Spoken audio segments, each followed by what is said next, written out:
현역가왕2에 출연한 가수 신승태의 옥수수밭에 당신을 묻고란 노래를 우연히 듣게 되었는데 아내를 잃은 슬픔을 읊는 그의 노래를 들으니 가슴이 저려왔습니다. 관 나갈 때 앞에서 울리는 종소리로 시작되는 노랫말이 식구인 것 같기도 해서 찾아보니 도종환 시인의 접시꽃 당신에 수록된 시라고 하는데 노래를 듣는 게 시를 읽는 느낌이기도 하고 뮤지컬이나 드라마의 한 장면을 보는 것처럼 표현력이 좋았고 자연스럽게 몰입되어 듣게 되는 매력적인 목소리였죠. 그런데 국악과 트로트를 자유롭게 넘나드는 트롯 명창 가수 신승태의 마치 신들린 듯한 노래를 듣다가 그의 아버지의 정체를 알고 큰 충격을 받았는데요. 도대체 그는 누구인지 지금 바로 알아보겠습니다. 엄청난 가창력을 자랑하는 신승태가 음악의 길에 들어선 것은 놀랍게도 노래가 아닌 국악악기였다고 하는데요. 초등학교 때부터 꽹과리와 장구를 능숙하게 다루었고 중학교 시절에는 지역 사물놀이 팀에서 활동하며 연주자로서의 기량을 뽐냈죠. 그 후 단국대학교 국악과에 진학해 타악을 전공하며 국악의 깊은 뿌리를 탐구하던 신승태는 꽹과리와 장구를 치다가 어떻게 트롯과 노래의 길로 들어섰을까요? 신승태가 노래를 시작한 계기는 우연히 대학 시절 경기 민요를 부르는 후배들의 무대를 본 순간 나도 한번 해볼까라는 가벼운 호기심을 품게 되었는데 그의 성격은 한번 빠지면 끝장을 보는 스타일이었죠. 그의 열정은 경기 민요 소리꾼으로 꽃을 피우며 결국 2019년 제13회 과천 전국 경기소리 경창대회 명창부 대상과 문화체육관 광부 장관상을 수상했습니다. 국악을 전공한 신승태에게 주어진 현실은 꽤나 냉혹했는데 국악으로 밥 벌어먹고 살 수 있겠어? 라는 질문은 그가 끊임없이 자신에게 던졌던 고민이었고 국악 전공자의 정규직 자리는 국립국악원이 거의 유일한 선택지였는데 그마저도 경쟁은 치열했죠. 타악기 연주자로서 활발히 활동을 펼치던 신승태는 창작 판소리 단체 입과 손 스튜디오에 합류하며 또 다른 도전에 나서는데 이 단체는 소리꾼과 고수들이 모여 판소리의 새로운 가능성을 탐구하는 곳이었는데요. 신승태는 이곳에서 활동하며 벨기에와 프랑스를 포함한 해외 공연에 참여했는데 특히 2022년 벨기에 브뤼셀 문화원에서는 빅토르 위고의 고전 레 미제라블을 판소리로 각색해 선보여 관객들로부터 폭발적인 반응을 얻었죠. 하지만 신승태의 도전은 여기서 멈추지 않았는데 그가 선택한 다음 무대는 6인조 혼성 민요 록밴드 싱싱이었습니다. 싱싱은 한국 민요를 기반으로 록 음악을 접목해 세계적인 주목을 받은 팀으로 보컬을 맡은 신승태는 2017년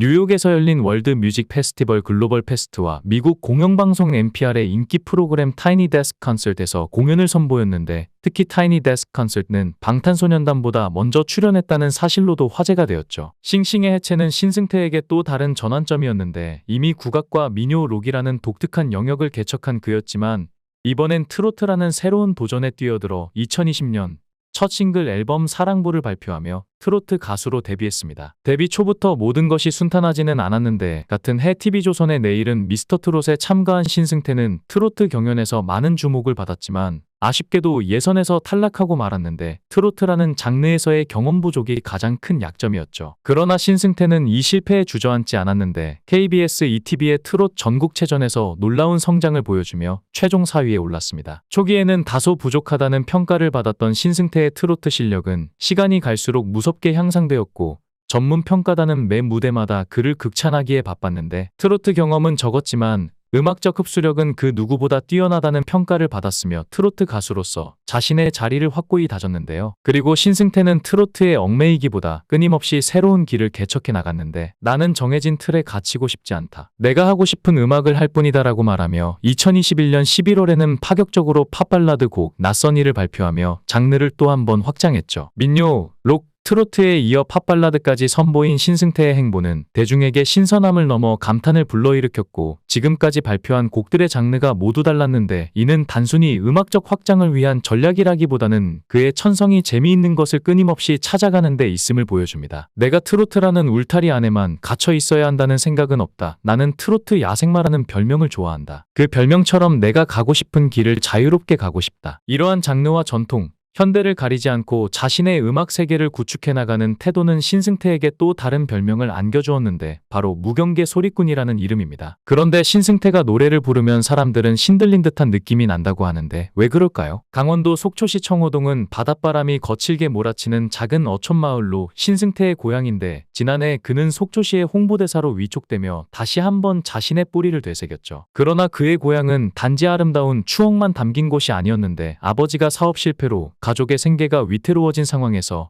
어린 신승태는 세상의 차가움을 일찍이 배워야 했습니다. 서울로 대학 진학을 위해 올라왔지만 신승태를 기다리고 있던 건 더 큰 현실의 벽이었는데 등록금은커녕 레슨비조차 낼 형편이 되지 않았죠. 학교에 입학했지만 그저 앉아있기만 할 수는 없었는데 공연을 뛰며 학비를 벌어야 했고 그는 공연장뿐만 아니라 구판에서 장구를 치고 노래를 부르는 알바를 시작하게 됩니다. 신승태는 친하게 지내던 무당이 권했어요. 장구를 치며 구판의 분위기를 돋우는 일인데 알바비가 꽤 쏠쏠했죠. 그 일이 아니었다면 아마 학교를 다니지 못했을 겁니다라고 말했는데 구판은 단순히 장구를 치고 노래를 부르는 자리가 아니었고 거기엔 삶의 희로애락이 그대로 녹아있었죠. 구판은 사람들의 극한의 슬픔과 고통이 뒤섞이는 자리였습니다. 누군가의 절박한 기도와 애원이 담긴 곳이었죠. 저는 거기서 노래를 부르며 그들의 마음을 함께 풀어주곤 했습니다. 그는 단순히 돈을 벌기 위해 그 자리에 선 것이 아니라 삶의 비애와 기쁨을 몸소 느끼고 배우는 시간을 보냈는데 구판은 신승태에게 특별한 의미로 다가왔습니다. 무당이 신을 모셔오며 접신하는 순간 인간의 감정은 극으로 치닫게 되는데 그 과정에서 소리꾼으로서의 신승태는 단순한 음악인이 아닌 인간과 신의 경계에서는 중재자의 역할을 하게 되었죠.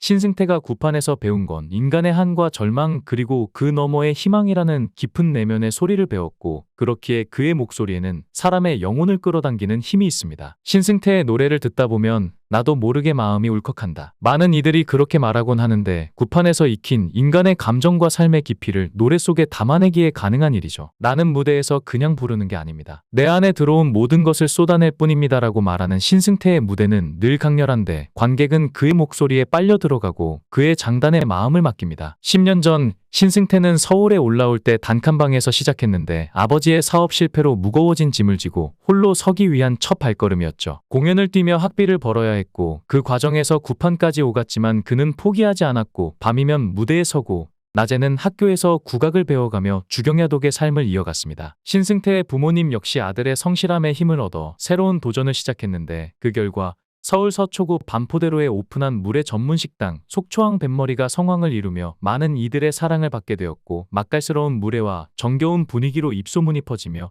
식당은 이제 속초에서 서울로 이어지는 고향의 맛을 전하는 공간이 되었죠. 또한 신승태는 올해 아버지가 71세, 어머니가 67세다. 때문에 얼른 돈을 벌어서 부모님을 부양해야 한다는 걱정이 있다며 아버지가 위암에 걸리셨다가 얼마 전 완치가 되기도 했다고 전했는데요. 신승태는 아버지께서 사업을 하셨다가 망했다. 보증도 많이 섰고 돈도 많이 떼이고 사기도 당하는 등 계속 어려웠다. 건물이 경매에 넘어가서 보증금도 못 받고 쫓겨난 적도 있고 내가 빨리 돈을 벌어야겠다 싶었다며 어릴 적 어려웠던 시절을 회상했죠. 2023년 1월 7일 KBS ETV 부르의 명곡 오디션 스타 패밀리 특집에 아버지와 함께 출연했는데 신승태는 준비하면서 너무 뜻깊었다. 연습하면서 왜 못하냐고 다그치기도 했었다. 아버지가 원래 노래를 잘하셨다. 노래자랑에서 상도 타오고 기타도 치셨다. 그런데 기타도 다 잊어버리셨고 박자도 잘 못 맞추시는 걸 보면서 사실 처음부터 눈물이 나려고 했는데 노래를 해야 해서 참느라 애먹었다며 눈시울을 붉혔는데요. 신승태의 아버지는 평생 소원을 이룬 것 같다며 호탕하게 웃었고 신승태가 오디션 프로그램에서 상 받았을 때보다 더 기분이 좋다고 말해 웃음을 줬습니다. 횟집을 운영 중인 신승태의 아버지는 섭외 소식에 드디어 올 것이 왔다라고 생각했다며 운영 중인 횟집을 아내에게 맡기고 부르의 명곡에 출연했다. 가게에 있는 아들의 사진을 내 사진으로 바꾸고 싶다고 말해 폭소를 자아냈죠. 신승태는 어릴 때부터 아버지라고 불렀다. 장난도 쉽게 못 치고 말도 걸기 힘든 큰 존재였다. 아버지 사업이 안 좋아지면서 어머니가 고생하니까 아버지를 미워하게 되더라. 나이가 드니까 아빠도 너무 힘들었겠다라는 마음이 들었다라며 속마음을 드러냈는데요. 현역가왕2에 출연한 신승태는 호소력 있는 보이스와 감성이 굉장한 내공을 가진 가수로 국악과 트로트를 기반으로 한 독특한 음악 세계를 통해 더욱 다양한 모습을 보여줄 것 같습니다. 개인적으로 이번 현역가왕2에서 응원하고픈 가수기도 한 신승태의 활약을 기대해봅니다. 영상을 끝까지 시청해주시고 귀한 시간 내주셔서 대단히 감사합니다. 구독, 좋아요 꼭 부탁드립니다. 더 좋은 영상으로 보답하겠습니다. 건행